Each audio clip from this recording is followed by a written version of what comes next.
Hey pirates! Just thinking about mining for some more treasure. Ready for an adventure? Let's do this. Remember, every time we read a book, our goal is to look for the treasure that's hidden.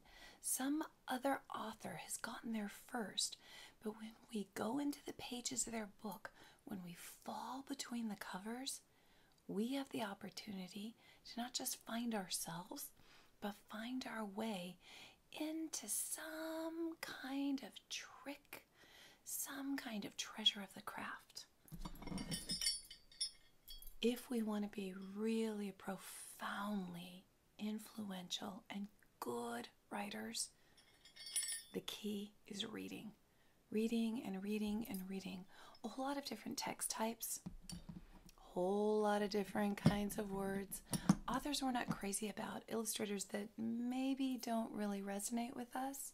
But the idea is that every time we open the page, every time we scroll down a paragraph, every time we click onto a blog or we find ourselves sandwiched between a book or in a magazine looking at an article, we're always looking at it as a pirate, seeing what it is that we can lift off a page and put into our own writing today and in all the days that follow that make us the writer that someone else would want to pirate.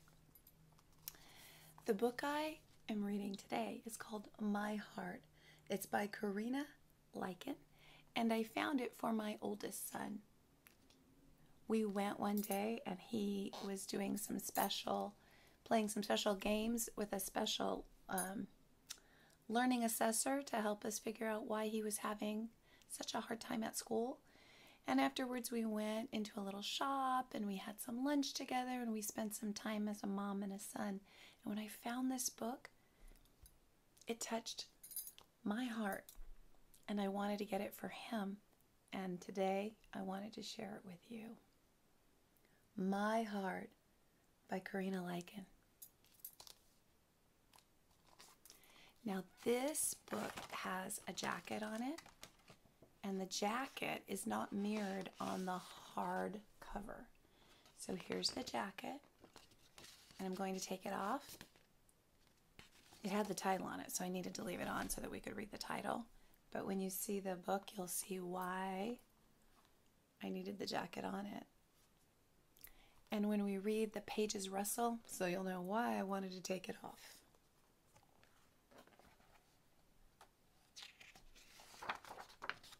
My Heart by Corinna Luyken. My heart is a window.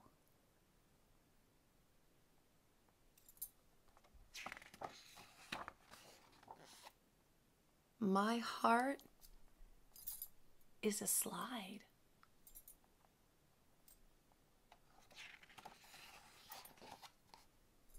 My heart can be closed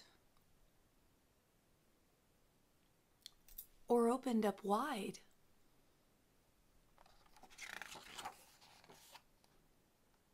Some days it's a puddle.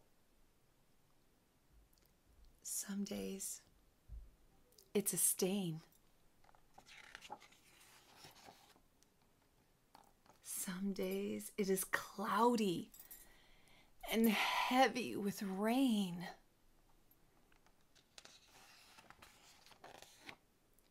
Some days it is tiny.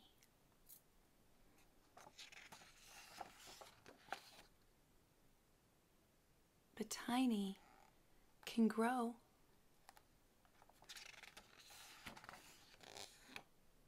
And grow.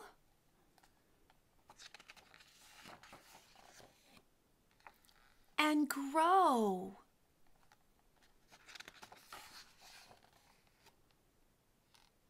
There are days it's a fence between me and the world.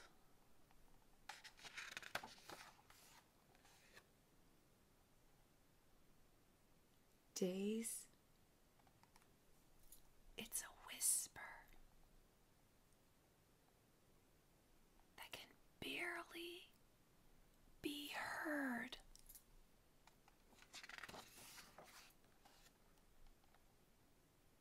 There are days it is broken.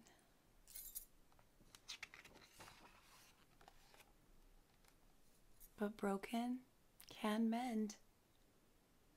And a heart that is closed can still open again.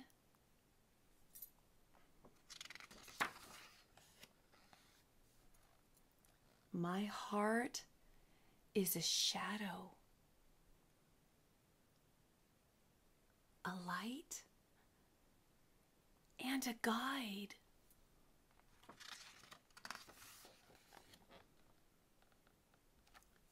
Closed or open,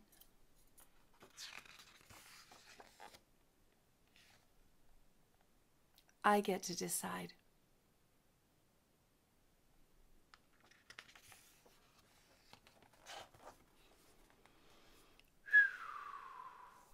For such a simple book with such simple text and simple illustrations, this book has a whole lot of meaning and power.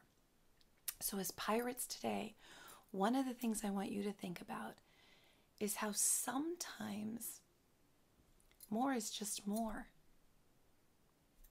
And sometimes less can be more. We've seen this in some other books, but what I loved about this book is there was this little thread of hope kind of going through the whole story, but most of the story was a little bit of heaviness. And so the colors that were in the story were very muted. It was mostly gray and black and white, but then the hope fell across the pages with yellow. All the darkness and then just some yellow. So as an illustrator, one of the things that you might want to try is the technique of using just a really muted palette or really limited colors, and then having color represent the feeling that you're trying to convey to your author as the author to your reader.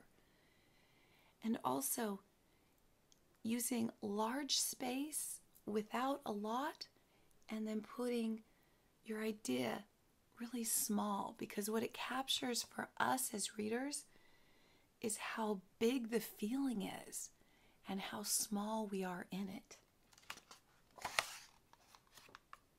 Also, using imagery that connects what it is you're trying to convey, like my heart is a slide. Now we think of a slide as being fun, but it's also something that is up and then comes down and can be coming down very quickly.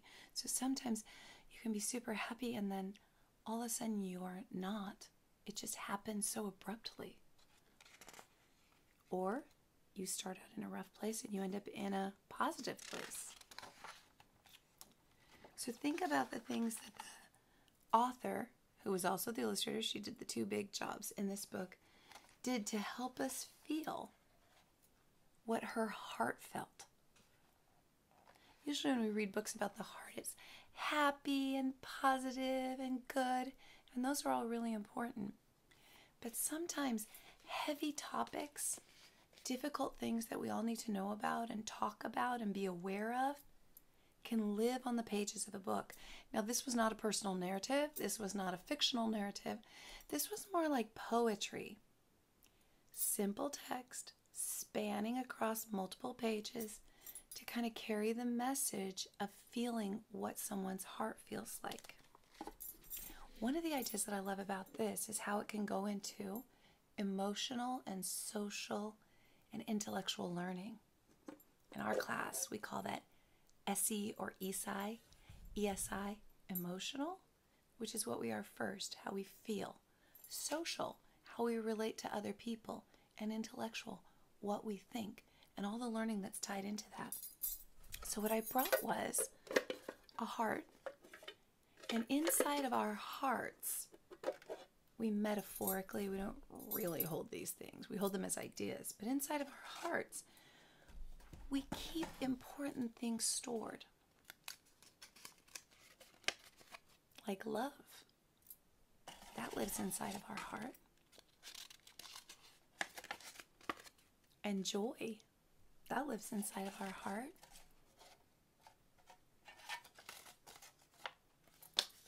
Sorrows. They live inside our heart too. When things don't go the way we want, or really, really bad things happen. My joy was when I met my husband. I got to love him. But my sorrow came when he didn't live on earth anymore and he died. That was very sad.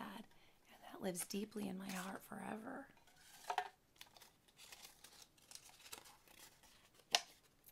Hope. Without hope, we have nothing. Hope is what keeps us going because we don't know when good is going to come. We don't know how good it's going to be, how long it's going to last. We just believe it is coming. It is going to be good. And we know it's going to last, even if it doesn't last a really long time, it will last long enough to fuel us to the next hope. When we lose hope, that's when we're in a really bad place. Another thing we keep in our hearts is faith. Faith. Faith in the people around us. Faith in God. Faith in teachers and parents and circumstances.